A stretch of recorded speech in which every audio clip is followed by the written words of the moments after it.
Vendredi, il est midi. C'est l'heure de la grande prière et Celal Hasnal-Jadji n'est pas le genre d'homme à rater l'appel du muezzin.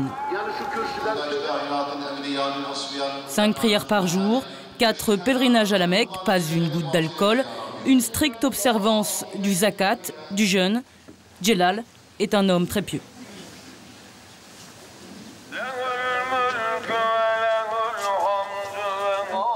J'essaye de faire au mieux, j'essaye de suivre ma religion, mes croyances, oui.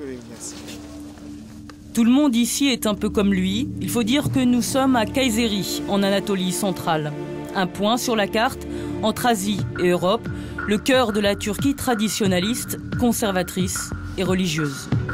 Ici, on n'est pas seulement très pratiquant, on est aussi très versé dans le business. Celal, lui, sa spécialité, c'est le jean, toutes les couleurs, toutes les formes, même les plus osées. Ces jupes sont pour la Belgique, tout le monde en porte. Les Turcs peuvent en porter aussi si elles le veulent. Et vos filles, vous les laisseriez porter ça?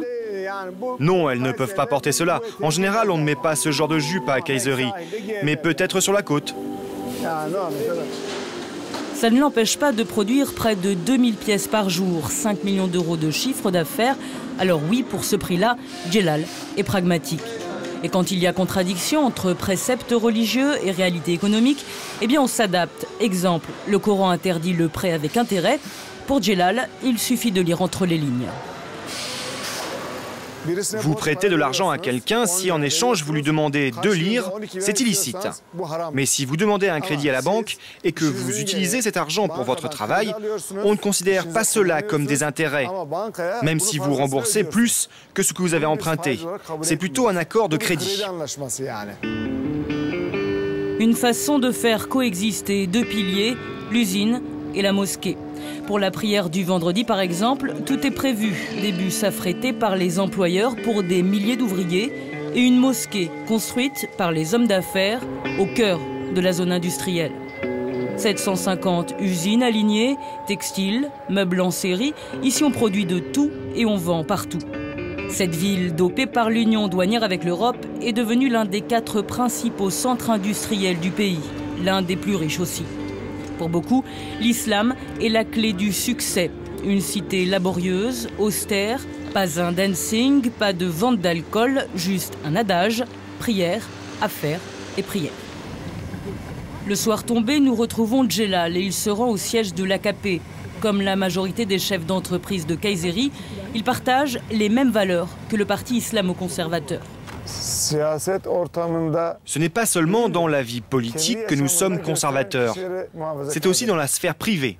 Nous suivons les pratiques et les préceptes de notre religion dans notre vie quotidienne. C'est une partie intégrante de notre vie.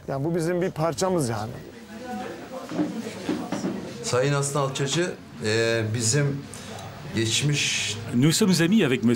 Hasnal-Jadji depuis de longues années. Maintenant, c'est notre candidat pour l'Assemblée municipale et Inch'Allah, nous souhaitons dès à présent réussir.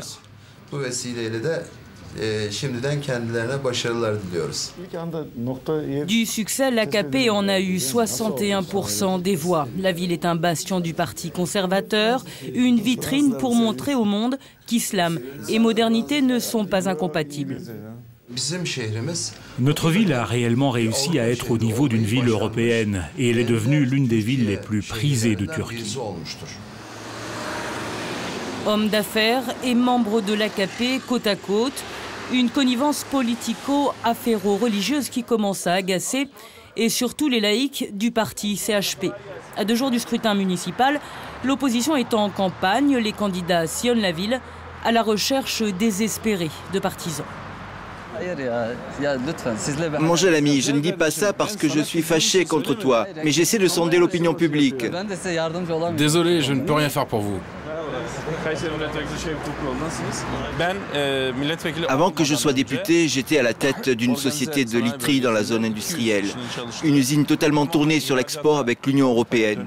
J'employais 200 personnes à cause de pression politique et sous prétexte que j'étais député du CHP, le service des impôts, où les banques m'ont réduit à la faillite. Ça vous suffit ? Et parmi les autres critiques, l'islamisation rampante et ses conséquences sur les libertés des femmes, bâillonnées et bafouées, selon l'opposition. Nous avons rencontré Safak Sividji. Elle est l'une des rares chefs d'entreprise à Kayseri. Elles ne sont qu'une centaine en tout. Son jugement sur la situation des femmes est plus nuancé. Je ne pense pas que ce soit particulièrement difficile d'être une femme d'affaires parmi tant de businessmen. Bien sûr, quand tu travailles dans une ville conservatrice comme Kayseri, tu essaies d'être modeste, de t'habiller décemment. Tu ne portes pas de, comment on dit, tu ne portes pas de décolleté, tu ne portes pas de manches courtes, tu ne te maquilles pas trop. Tu essaies d'être modeste, de t'adapter. Son business à elle, c'est les meubles en série, 40 employés, dont 36 hommes, sous ses ordres. Je voulais te dire, là il y a de la mousse, et là aussi, peut-être qu'il faut en enlever ici. Occupe-toi de ça, demande qu'on s'en occupe, ok? Ok, je m'en occupe. C'est pas trop dur de recevoir des ordres d'une femme? Avant tout, notre priorité, c'est de faire ce qu'il y a à faire dans l'entreprise. Dans ce contexte-là, que ce soit une femme qui donne des ordres n'a aucune importance. En plus, elle a beaucoup d'expérience. On a beaucoup d'estime pour elle. Avant, ça posait problème. Maintenant, c'est un peu dépassé. Aujourd'hui, toutes les femmes travaillent. Toutes, pas vraiment. À Kayseri, 37% en réalité. Pas suffisant certes, mais déjà plus qu'au Portugal ou en Espagne il y a 25 ans. Aujourd'hui, la très grande majorité des femmes savent lire et écrire. 40% des étudiants de l'université voisine sont des étudiantes. L'Anatolie centrale est indéniablement en mouvement.